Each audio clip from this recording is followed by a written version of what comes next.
Like everybody's ready for science, let's get started. So what we're going to actually do today, different than what we did with what stuck with us earlier this week, what stuck with us from different parts of the water cycle, percentages of the water used on Earth, 97% is found in the ocean. So we did an exit slip. What I actually want you to do is go to, right after the oxygen cycle,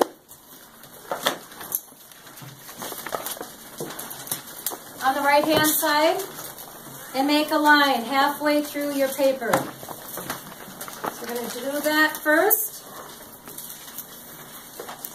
So on the right-hand side, halfway, make a line. Doesn't have to be perfectly halfway. And on the top part. On the top part, I want you to take a moment as we enter into class today, and I want you to do a quick self-reflection. I want you to think about the oxygen cycle. I want you to think of the nitrogen cycle. I want you to think of the water cycle. And I want you to tell me, through your eyes, what has been going well in that part. If I were to take a quiz right now today, you would be able to tell me these parts on the top are going well for you. Or this is easy because I took time to take my notes. This was easy for me because we reviewed it in 4th grade. This was easy for me because I'm very, very interested in weather. Whatever has happened for you to make some of these cycles very easy for you, write it all up here. And then on the bottom part, I want you to think of, oh, if you gave me a quiz right now, this is a question I still might have. This might be still a tad bit confusing for me to best understand. This might be, hey, I was sick for 2 days and I missed the notes. So I'm still not 100% sure of the nitrogen cycle. It was my band day, so I missed notes. So I want to make sure I ask questions about the oxygen cycle one more time.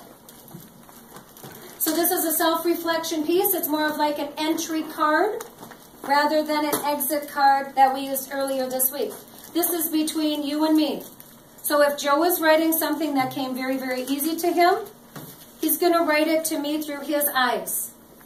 And then I'm going to read it and take it into consideration, especially if he has questions or any of you have questions on the bottom, because that will help us prepare for our quiz on Wednesday of next week.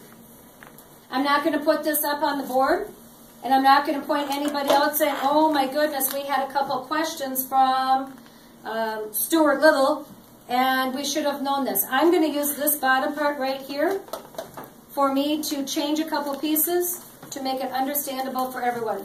So it's you reflecting on your learning, what's gone well, a couple questions, and if you are like, you know what, I'm ready right now to take the quiz, and I think I would probably knock it out of the park, and you can write that, or I have no questions at this time. All right, so we're going to work on that for about 3 minutes, and then I have the next cycle that we will be using as part of our quiz. Any questions?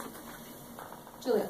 So, like, for the top part, if we wanted to say, like, could we put something that we liked about how the way you taught it, or should it just be stuff that was easy? Oh, no, absolutely. If it's something that we're using that is making sense to you that I've changed, you write that down as well. All right, perfect.